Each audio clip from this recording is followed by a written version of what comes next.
Video like जरूर कर लीजिए और ऐसे वीडियो लगातार फ्री में पाने के लिए चैनल को तुरंत सब्सक्राइब कर लीजिए और बेल आइकन को जरूर टैप कर लीजिए ताकि आगे भी सारे वीडियो आपको मिलते रहे। यूट्यूब में फॉलो करते हैं तो प्लीज ये वाला फ्री टेलीग्राम चैनल जरूर ज्वाइन कर लीजिएगा। सारे नोटिफिकेशन सारे अपडेट यहीं पे आते हैं, ध्यान रखिए।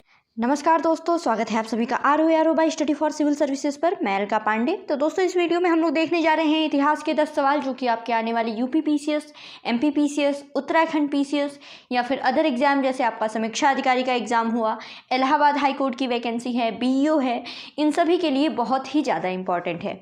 तो चलिए फिर शुरू करते हैं। पहला सवाल दिया गया है, निम्नलिखित कथनों पर विचार कीजिए और आपको बताना है उपरोक्त में से कौन सा कथन सही है। सबसे पहला कथन है, महाभारत का तमिल भाषा में अनुवाद सर्वप्रथम पेरुंदेवनार ने किया। फिर है, महाभारत का बंगला भाषा में अनुवाद अलाउद्दीन नुसरत शाह के समय में हुआ। फिर है, महाभारत विश्व का सबसे बड़ा महाकाव्य है और रामायण का बंगला भाषा में अनुवाद सर्वप्रथम कृत्तिवास ने बारवक शाह के समय में किया। तो बताना है कि सही कौन सा है। तो इसमें देखिए, ये चारों कथन जो हैं वो बिल्कुल सही हैं। इनको एज इट इज़ आप बिल्कुल याद कर लीजिएगा। ऑप्शन डी यहाँ पर सही होगा कि सभी कथन सही हैं।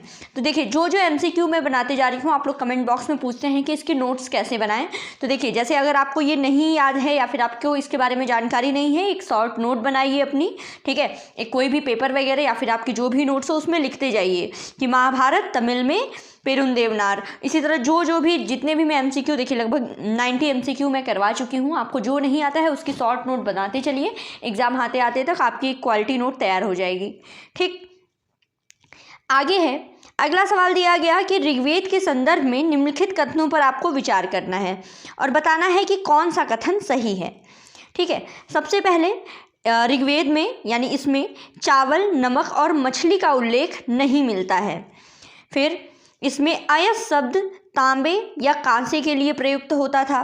फिर इसमें लोहा और चांदी का उल्लेख मिलता है और ऋग्वेद के 10वें मंडल में खेती प्रक्रिया का उल्लेख मिलता है।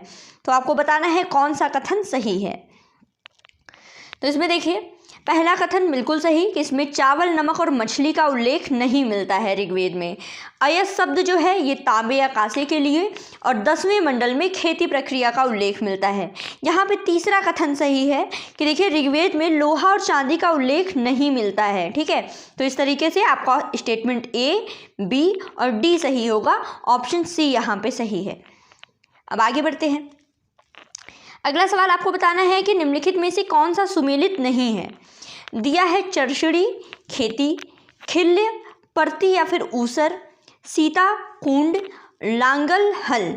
ठीक है, तो बताना है कि कौन सा युग्म सुमेलित नहीं है। तो इसमें देखिए, केवल पहला चरछड़ी।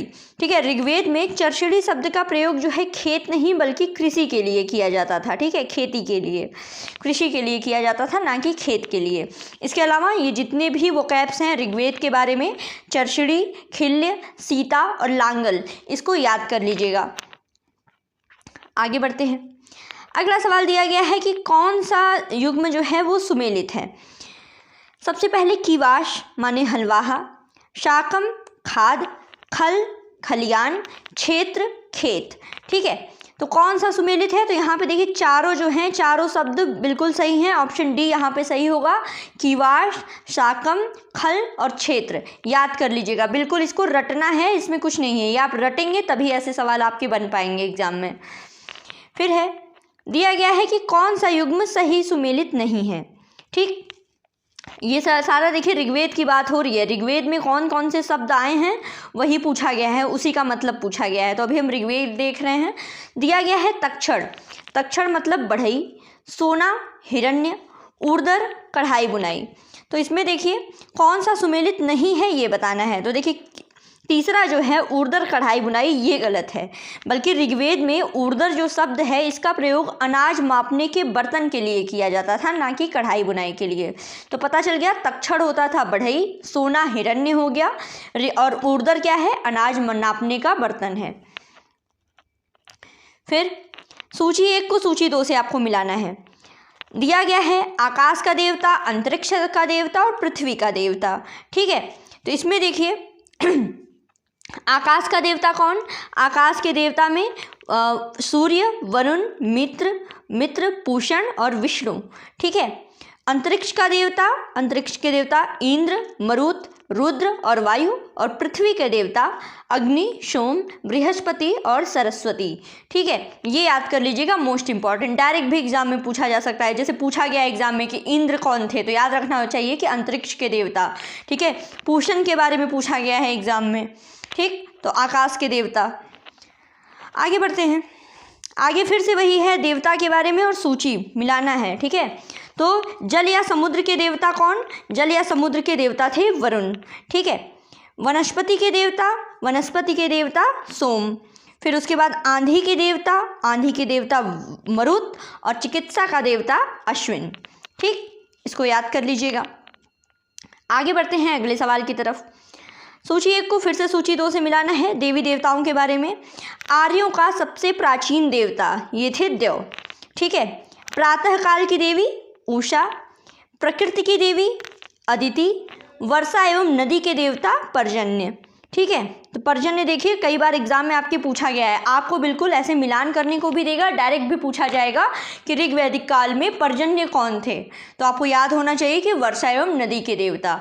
ठीक है, उसी तरह आपने देव, उषा, अदिति और पर्जन्य के बारे में देख लिया। फिर अगले सवाल की तरफ बढ़ते हैं।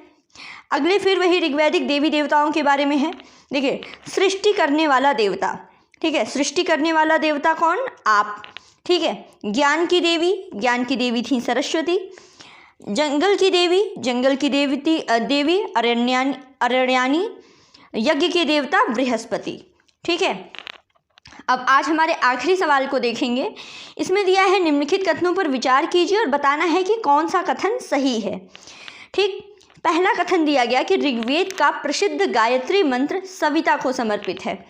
फिर ऋग्वैदिक आर्यों की उपासना का मूल उद्देश्य पारलौकिक था। फिर राजा की उत्पत्ति का सिद्धांत सर्वप्रथम ऐतरेय ब्राह्मण में मिलता है।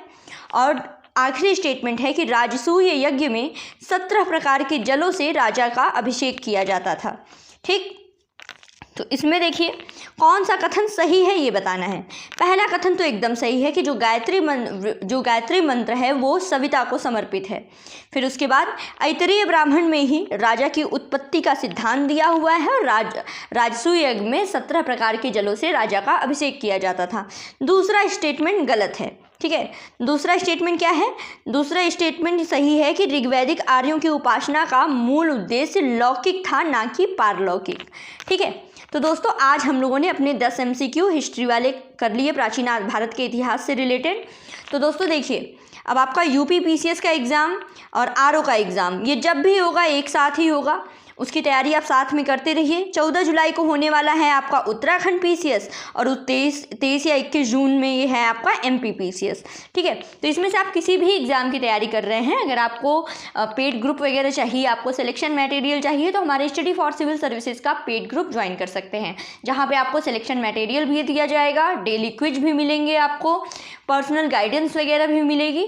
तो बिल्कुल इसके लिए आप डिस्क्रिप्शन बॉक्स में दिए गए नंबर पे कांटेक्ट कर लीजिएगा। बाकी पढ़ते रहिए, फिर मिलेंगे अगले 10 MCQ के साथ। God bless you all.